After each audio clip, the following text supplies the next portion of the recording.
I hope I'm in frame. Don't look at my ugly chair. It's fine. My pants are fucked up. You know what? It is what it is. We're just going for it. I am about to share with you every single detail of my dating life. Holy shit. If you want to hear about my divorce, about my recent breakups, my failures big time in relationships and the way that I fuck up. And honestly, what might surprise you, some things about me that you probably wouldn't guess, because I'm very different in relationships than I am in my business and social media. So if you want to find that out, stay tuned. I want to share all of my failures through my dating life and my relationships to give you all the failures, because that's what we're here for, but to also just share the realness of being a human and trying to figure out how to be in a relationship. We're just gonna get into it. All I You did good, son. are failures.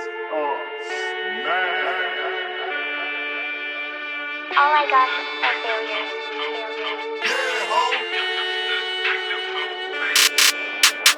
All I got are failures. Failures. All I got are failures. Failures. All I got are failures.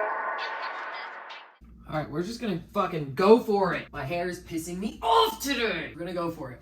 Also, I don't know why I look so fucking orange on camera, because I don't look like that in person. My face matches my hands, okay? But for some reason, this camera makes me look orange. Welcome back, my fellow fuck-ups. I've been waiting to record this video for so long. I started this Failure Diaries channel earlier this year, and my goal was to post like a video a month. I didn't want to commit to anything too crazy because I thought I was maybe gonna do like a video every other Monday or something like that, but I just know myself and it just like wasn't gonna happen. And then this video was actually supposed to come out not that far after my second video, because it was supposed to be about boy sober, which I was doing at the time. It was gonna be my journey getting on dating apps for the first time as a 33-year-old. I've never been on dating apps in my entire life. And then my failures with dating. But right before I was about to record this video, because it was the first week that I got on Hinge and Bumble, I met someone. And it was kind of weird to share this video, so I figured I would make something else. And then I was gonna plan another video, and then I got broken up with. So that brings us to where we are now. When I made this script, it was, and I don't like script out my whole videos, it's more of kind of like essentially what I'm gonna be talking about. And there's some things that I definitely wanna say, but other than that, like I kind of just go with the flow. This was, oh my God, I wish I had the date that I wrote this. I think it was around like the end of April, probably the last week of April when I made this. I said, before last week, I had never been on a real first date in my life. 33 years on this earth, and I had never been on a real first date. Also never been on a dating app, and I'm actually going to show you my dating profile and what the first week on the app was like. Oh boy. We're no longer doing that, but I will do that once I get back on the app, because I deleted all dating apps. We're gonna get into it. What I wanted to show you was what it looked like for a single 33-year-old female entrepreneur living in Denver with zero dating experience navigating the dating world. And we're still gonna show you that, but I think I just had to get this video out because one, it's been 3 months since I've made a video, or maybe even longer, and two, I just wanted to talk about it, and then I will make another video once I do what the whole point of this was, which was to get on the dating apps and show you my experience. But there are some things to share now when it comes to this. So to take you back to when I was going to first originally release this video, I was doing something called Boy Sober. I started this around like the beginning of December last year, and it went to December, January, February, March, and then kind of into April. Even before that, I was doing it a little bit, like even before Thanksgiving, because I remember it was football season.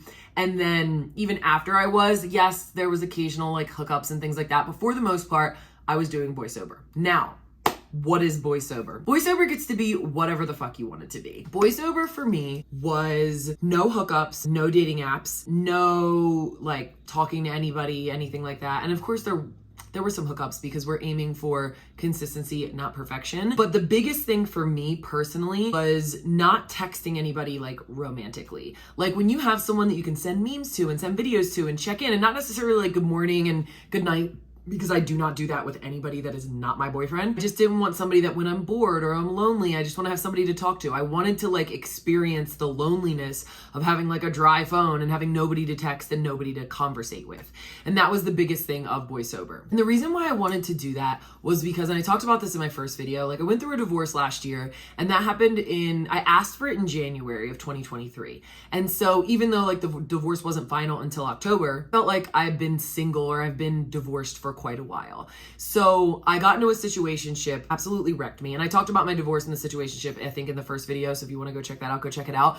But I realized that like I just needed to like focus on me. I was a little too caught up in everything. And when you think about it, I have been in relationships my whole life. I had a boyfriend from 15 years old up until like junior year of college. We'd been like a little bit on and off, but I never really dated anybody in between. I think maybe like one person for like a few months, but we had been like together for pretty much that whole time. Then I was like single for a few months and then got into a relationship the beginning of my senior year with what ended up being my abusive relationship, and was in that relationship for about 2 years. And then I was single for maybe 6 months or a year, if that, and then got into my last relationship with my ex-husband. I was in that relationship for 9 years. So from 15 up until 32, 33, I had been in a relationship, and I haven't ever been single. So of course, like being out in the world and getting attention and getting like the things that I was not getting in my marriage was like, oh my God, this is so exciting. But I started to like lose myself, and my standards were lower than I thought they were. And I was just like latching on to anything that I could. And so that's why I was like, I need to go Boy Sober. I need to like figure out my own shit. And I was already healing. I was already working on myself, but I really just wanted to be intentional about it and like not talk to anybody, nothing like that. So that was Boy Sober for a bit. Once I was done with Boy Sober, I had met this guy on TikTok. We like kind of were talking, like we weren't like, I wouldn't even call it like talking, like we kind of were talking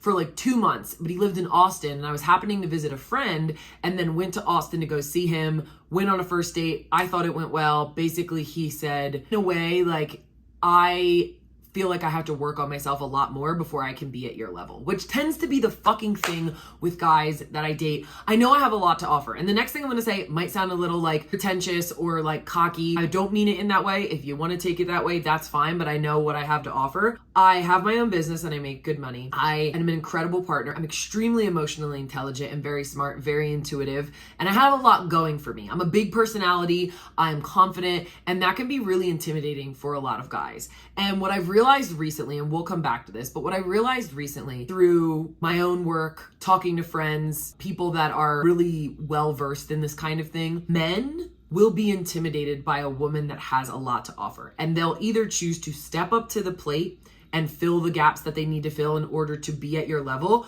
or they will leave, cheat, go find less, because it's easier when another woman who has lower standards doesn't ask as much of them. So if a man can't provide for you financially, if he can't provide for you in a way physically, mentally, emotionally, if he feels like the conversations that you're having are going over his head because you're more emotionally intelligent than he is, if you are asking him to show up in a certain way and he feels like you're attacking him versus, oh, this is things that I can work on, he's going to leave. And there's a difference between like yelling at someone and trying to change them versus, hey, I'm going to communicate like what I need and the information I need from you, and I need you to communicate with me.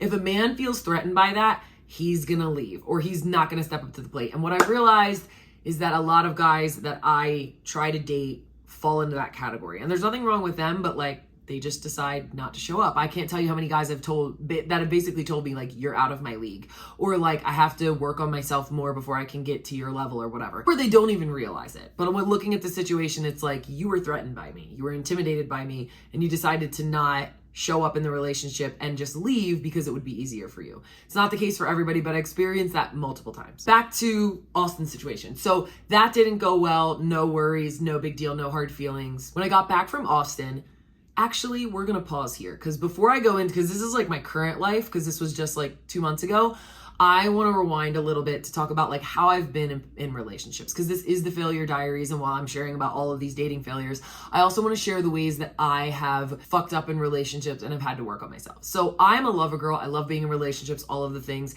And I'm not as much of these things anymore because I've worked on them a lot, but they're definitely the things that have been the undertone for my past relationships and what I continue to work on. I am anxiously attached. I would say I'm more just secure now, but if I lean anywhere versus like avoidant or dismissive, all of those things, I'm I'm anxiously attached. I in the past have been like clingy and needy, and I like can be overbearing, and I'm like, oh my God, love me, be with me, don't leave me. I have abandonment wounds and rejection fears and all of those things. Again, not really as much of an issue now. I would say if they've been like a 9 or a 10 in the past, they're like a 2, maybe a 3 now, but for the most part, like I would consider myself very secure. Something that I can do being the analytical Virgo that I am. Listen, I'm a Virgo sun, so I'm going to be analytical. We're literally the analytical person in the zodiac. I'm a Gemini, so Geminis are known as one of the most intelligent in the zodiac, and I can be an overthinker, which has been a big thing in my past relationships, but I just think and I ask questions and I'm very curious, and that's just like my nature. And then I'm a Cancer moon, so I'm extremely intuitive, and you cannot hide shit from me. So when that comes to me in relationships with certain people, it can seem like a lot. If you can't handle that, it's going to be a lot. Now, the mistakes for me have been sometimes I can be too controlling, and I try to like fix people, and I try to like fix your problems. Oh, you're struggling with this, here's what you can do. And I know that that's not beneficial. And again, have worked on that. Not really the issue anymore. I ask people like, hey, do you just want my regular advice, or do you just want me to listen, or do you want me to put my coach hat on? Because again, I also am a life and business coach. I do this for a living.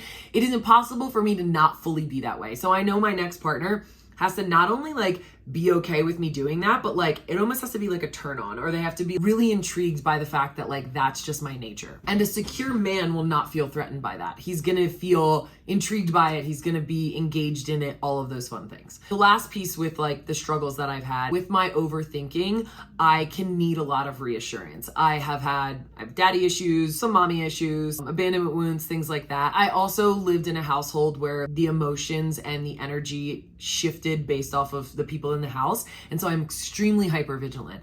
And so if I'm with a partner and their mood shifts even slightly, I can tell, I can notice, why did you blink your eye that way instead of this way? Are you mad at me? Like that has been my issues in the past. Again, not there anymore. I can navigate that. I can understand that, but I still need a partner that when I say, hey, I noticed like your mood shift, they can communicate that with me. They're not going to feel threatened. They're not going to feel overwhelmed by me asking that. And I know how to like self-soothe and regulate my nervous system enough for myself, but again, still need someone that's going to give me that reassurance. That's kind of the things that I've worked on and continue to work on so I can be an incredible partner for the next person. And I'm just very self-aware about all of these things. I love to communicate. I do not like to argue. I don't think there's any reason anybody should ever raise their voice in an argument. Not that I haven't done that, but I want a relationship where we're like, we can just communicate, we can hold hands, and we can navigate. Let's bring you to present time. So after I got back from Austin, I was like a little discouraged because I was like, oh, I thought, this could possibly be a thing, and it wasn't. And so my friends were all like, you take dating way too seriously. And that's another thing that is a flaw and a failure of mine, is that one, I fall for love bombing very easily, and I also can love bomb. And I learned this recently, that love bombing is not just used by people to manipulate and like narcissists and things like that. People who have an anxious attachment can also love bomb, not purposely manipulative, but they can do it because it's like, look how incredible I am. I'm going to show you all the great things about me so you can love me and you can choose me. And if I show you I'm really, really awesome right out of the gate, you're going to choose me. And so that's one thing I've really had to work on. And in my last relationship, I think we both love bombed each other. And so I realized that like there are certain rules that I have. I'm going to share those in this video because they're going to be like my new rules and parameters essentially as I go into the dating world, which hopefully will help any of my other anxiously attached babe or anybody who's like going into dating. I really think that this advice for myself will be helpful for lots of people. And so I can fall for love bombing. I get wrapped up. I'm the kind of person that if I see somebody at the airport or Trader Joe's and like we make eye contact, I'm like, we need to get married. We need to have 17 kids, even though I'm not even sure I want kids. Like, we need to be together forever. And I'm afraid that I'm never going to find somebody like you. And I've realized that that's one of the biggest things. And it's very common within anxiously attached people that look, when I see someone or I connect with someone or I feel like we have a connection or a vibe, it can blind me to red flags. It can blind me to wanting to even like date multiple people, not like date, but like the beginnings of a relationship when you're just getting to know someone. I'm the kind of person that has said for a very long time, I don't want to date multiple people because like, I just don't have the energy to like do that. It feels icky if I'm like going on dates with this person and going on dates with this other person. It feels weird. But what I realized is this, and this is one piece of advice I'll give you that really just like changed my life recently. And this is like, again, from my own work and talking to friends and things like that. I realized that the reason that I want to only talk to one person is because I'm like giving them wife privileges before before they've ever even like proven themselves to me. Because I feel like if I go talk to other people, then they might as well, and then it might not work out. So I want to like remove everything else and be like, oh my God, pick me, choose me. Second thing is that I realized I've done this because I can't fathom dating other people because of the way I date. And the way I date is not cool. It's in the sense of like, we're texting way too often. We're hanging out way too often. I'm spending the night over your house way too early. I'm sharing information with you that like you don't deserve yet. And so I'm putting all of my eggs into this basket when that person hasn't proven themselves yet. So now the new rules that I have with myself when I go back into the dating world, because I'm doing this 30-day journey inward. I have a whole YouTube video. I'm like currently vlogging things, and there's going to be a video that comes out most likely later in like August or September that's going to be about this whole journey, because it's a little bit of boy sober, but a little bit of like journey inward, daily tasks, weekly tasks, monthly tasks to keep myself on track and to challenge myself and to grow and to learn more about myself. And there's so many revelations I've had, and I cannot wait to share this video, even though I don't even have this video out, but we're going to get there. I realized my new rules are that when I'm dating someone or I'm on the apps, I'm meeting people, we're not texting all the time. It creates a false sense of closeness. So of course it's going to be hard for me to talk to multiple people if there's a false sense of closeness with this person that I don't know. So no texting consistently. We can talk a few times a week, not spending the night over anybody's house, not hooking up too soon, and just keeping my distance from these people until they've earned my time and energy and respect. Same thing on my end. Like that person should want me to earn that as well, and I'm happy to do that. So that's what I think is going to allow me to more easily like talk to multiple people, because like I can't just give everything to one person. Like that's putting all my eggs in one basket. So I think that's going to be really, really helpful. So I get on the dating app for the first time and I go on a few dates. And so this is some of the stuff that I want to share. So some failures with the dating app.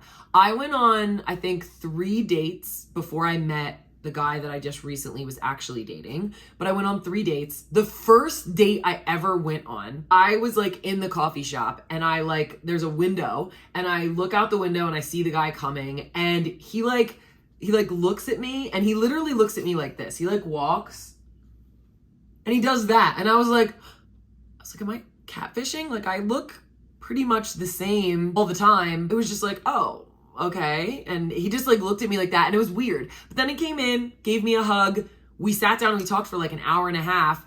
And then he did text me after the date, but then I never, we never ended up doing it. So I don't really know why he looked at me like that, but it was weird. I also didn't like the way that he talked. The way his mouth moved really bothered me. And I'm not the kind of person like allows myself to get like stupid icks where you're gonna leave someone over or not be interested in someone because of something so small, but I can still get the ick. I just have to work through it. But that was definitely an ick. I didn't like the way his mouth moved when he talked. It really bothered me. Then the second date I go on, I got catfished. This guy walks in. He is like 50 pounds heavier than his pictures, which is fine. There's nothing wrong with like weight, whatever. But like if you look very different or you've put on a significant amount of weight, you need to update your pictures. He also looked 5 years older than he did in his pictures. Like the pictures that he posted had to be from like when he was 27 and he was 32. Like that's a big difference. And so I was like kind of pissed when I walked in, and I didn't even notice him. I walked by him because that's how different he looked from his pictures. And then he called my name and I turned around and I was like, and then I had to sit at this fucking lunch looking at this guy being like, you catfished me. I did not think that actually happened in real life. What the fuck? Those are my first 2 dates. I was like, this is not the vibe. Then my third date was really, really great. I went on a date with an Italian man. He's literally from Milan. Great, wonderful. But then he didn't text me after. I didn't text him either, but neither of us texted each other. But the date went really well. Like there was a lot of chemistry. I'm not really sure what happened, but I guess we'll never know. So then my fourth date was with the recent guy that I just was in a relationship with. The issue with him was that we were texting nonstop for a week up until our date. So it created this false sense of closeness. Once we got on the date, my mind had like fixated on this person being the one. Not that I necessarily thought like we were going to be together forever, but like I was like, oh, I really want to pursue it with this guy because our textual chemistry was really great and he was really cute. He had a lot of things that I liked about him. And then when we went on the date, again, this is why I'm not going to do the texting before. I like already was getting attached as much as you can through text. And so when we went on the date, it was like my mind was already made up because it was like, if the date goes well, then it's definitely signed, sealed, delivered. And what happened? The date went really well. Immediately canceled the date that I had the next day with a guy. Felt bad for it, but I was like, I'm not the kind of person that wants to talk to multiple people. And like, I just didn't want to do it. And so we went on a date. The date was really great. And it ended up being a 5-day long first date. Because we went on the date and he basically was like, I know this is a big ask, but I know we just met, but I'm going away this weekend to Breckenridge, which is mountains. I live in Colorado, so it's like 2 hours away. He was like, he was a musician and he was going to be DJing. I know you DJ, like we could go back to back, all of these things. And I was like, that is a pretty big ask. And I'm pretty spontaneous, but that is wild to a guy. And now we've been talking for a week. It wasn't like a blind date or anything. It's pretty crazy to go on a first date and then leave and go on a trip with him. But I was like, fuck it. Cause I thought this would be the perfect opportunity for me to see what he's like with his friends, what he's like when he's drunk, like how drunk does he get, like all of those things. I feel like I could check off a lot of boxes. And that's exactly what happened. We ended up like literally spent the night at my house that night. We woke up in the morning, drove to his house, got all the music stuff, and then drove to the mountains and ended up staying for 2 days in the mountains with him, and then came back home, spent the night at his house. So I was 5 days first date. Big mistake. I don't have anything against this guy. I really think this guy is an incredible person. There's just some things that didn't work out. He ended up breaking up with me, but no hard feelings against him at all. Nobody knows who he is, but like really great guy. I think he's an incredible and very special soul. Everything that I thought would happen on this first date, like going to the mountains, did. I got to see how he was with his friends. Really great. I got to talk to his best friend. Never got drunk, like wasn't like sloppy, anything like that. Like everything that I saw was so great. And there was a lot of outside validation from people, which instilled it even more. Like, you know, when you're, man, is this just like love bombing or the honeymoon phase and you're just like, oh my God, I really like this person? Or is it really a real thing? So I already felt that. We felt that with each other. It was very intense. We like felt very soulmatey right out of the gate. But everybody else at this party and things were like, oh my God, I feel like we saw you guys fall in love this weekend. I can't believe this is your hinge date. It looks like you guys have been together for years. So it was like person after person after person was telling us this. And so we were like, oh, we're meant to be. And so he asked me to be his girlfriend 3 days in after the first date. And I was like, yeah, when a man knows what he wants, he asks. But not that there was anything necessarily wrong with that, but like at the end of the day, like, you don't even know me yet, which same for me. I didn't even know him, but we like went for it. 6 weeks of pure bliss. Treated me better than pretty much any guy's ever treated me in my life. Then things started to change, and I won't get super into it, but basically I think my analytical nature, my curiosity, my asking questions, my very into emotional intelligence and all of the things was just like a lot for him, which I think I'm a lot for most people. I think that's like one of my biggest fears and my biggest wounds is like being too much, but I realize I am too much, and that's okay. And I'm gonna be too much, but I'm gonna find someone where that it's not gonna be too much. They're gonna want more. And that's essentially like where I'm at. So he ended up ending things, no hard feelings. We talked it out. Sucks, again, really great guy, but just didn't really work in the way that we thought because we moved way too fast.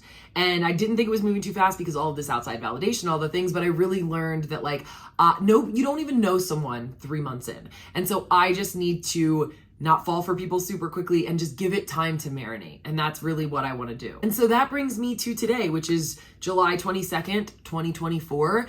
And I decided to go on this 30-day journey of, because I really don't feel like I had to heal as much from this relationship. There's of course things I want to continue to work on, but like I was ready for a relationship. I don't feel like I rushed into anything in the sense of trying to fill a void or whatever. I do feel like I'm ready for a relationship, but I feel like there's just some certain things I need to do in terms of when I start dating, like all the things I just talked about. And that's what I'm going to do as I go into dating. So I would say in another 2 weeks is when I'm going to get back on the dating apps. I actually think I'm going to set it to women because if you don't know, I am pansexual. I love everybody. And I've been with women before, but I've never like consistently dated any. And so I think I'm going to try that out for a bit. Cause again, never even been on dating apps. So like being on dating apps with men is new for me. So with women is really not that different as well. It's just I've dated men. And so I'm going to try that out just to see how I feel and how it goes. My sister swears I'm going to be with a woman. I'd be happy to be with a woman. I love women, but that's where we're going to go. I think it's just, I'm interested to see how dating is different, dating a woman than dating men, but I'm going to get back on the dating apps and really just have these like rules with myself. In terms of like my fears with dating and like the failures that I'm afraid to have, is I really want to avoid dating avoidance. I feel like almost all of the guys that I've dated have ended up showing some avoidant behavior at some point, and I really want someone that's secure would be great, but if anything, even like anxious. I need someone that doesn't like run away or need space when they get overwhelmed. Like I'm the kind of person that like, of course I need space occasionally, but I like lean in when there's problems. I want to talk about it. I don't want to wait 3 days and give me like, no, I want to talk about it now. And I know that there's people out there. If I exist, other people like that exist. And so my biggest fear is like avoiding avoidance, because avoidant behavior typically doesn't come out until things start to get serious and still start to get more vulnerable. And you're talking about like your future and whatever. That's when avoidant behavior shows up. It doesn't show up on the first or second date. But I don't want to like waste my time with someone and then realize they're avoidant after I've already got attached, and then I got to go through the whole unattached. That's like probably one of my biggest fears. One of the things that I've realized is that my standards are very high now. They just are. Every breakup, you'd think that like I'd get discouraged and lower them. Every breakup, everything that hasn't worked out has just made me increase my standards. And for me, one of the things that I realized, I talked with one of my friends, she's incredibly smart. She's got a master's degree in psychology. She's just amazing. Mind Body Nina, I think is her name on Instagram. She's one of my past clients, but she's a friend as well. And one of the things that she told me was that when men feel like they can't offer you something, they can't offer you something financially, maybe you make more money than them, or they can't take you on dates, they can't do all of those things. If they feel like they can't offer you emotionally, intelligence wise, if like the conversations you're having are going over their head, or they feel like you're smarter than them essentially, or they can't offer you anything physically, or whatever it is, if they feel like they can't offer you something as a woman who has a lot to offer, they are going to feel intimidated. And whether they realize it or not, they will self-sabotage, they will leave the relationship, because they do not want you to eventually realize that like, oh shit, this guy can't offer me anything, and then you leave. So they'll bail first, which is avoidant behavior, obviously. They need to feel like they can provide. They need to feel like they can be the hero in your story. That's just how men are biologically. And so secure men will step up to that plate, or they'll, navigate those feelings in themselves. And they usually aren't going to feel threatened because they're not insecure. But an insecure man is going to feel threatened by those things. If he can't offer you any of those things mentally, emotionally, physically, financially, spiritually, you know what I mean? And so men have to feel that way. And so I realized that the guys that I need to date have to be able to offer me something. And money's never really been like a thing. I mean, dating a guy that can like make more money than me or can offer me more things financially would be great. I'm open to that. It's not like a deal breaker. But I realized being a woman that does have her own business and all these things, I think I do need someone that like can meet that. Or if they don't, they need to not be insecure about it, right? And so I also need someone that can navigate the emotional intelligence that I have. They don't have to have the same brain as I do, but they need to be able to meet me in that way or teach me things that I can't teach myself. And this is the biggest revelation that I have with my friends. Instead of asking what I want in a man or what I want in a partner, I need to ask, what do I want from a man that, well, I guess in this sense it would be if I'm dating a man. If I'm dating a woman, I guess it'd be a little bit different. But in terms of a man, instead of what do I want from a man, what do I want from a man that he can offer me that I cannot offer myself? Because I can offer myself a lot. I have a lot of things going for me. So if a guy comes into my world and he's looking and he's shuffling the papers and he's like, what can I offer this woman? He's not going to feel as sexually attracted to me. This is why I feel like in my past, guys have been like, you're hot, you're everything I want, you're like perfect, but for some reason like I lost feelings, or for some reason I don't feel the same, or I don't want to be with you, or they cheat or whatever. It's because they've lost the feeling of like sexual attraction and the desire to be with me because they don't have the things to offer. And that doesn't make them a good or bad person, it's just what it is. And that's what I've realized. And so my standards are very high. Okay, I had to remove my phone from my office because the sun was overheating it, and I just have to finish this video here because I can't put my phone in the same place without my phone overheating. But what I was saying is that my standards are high, but I'm gonna show up as that partner as well.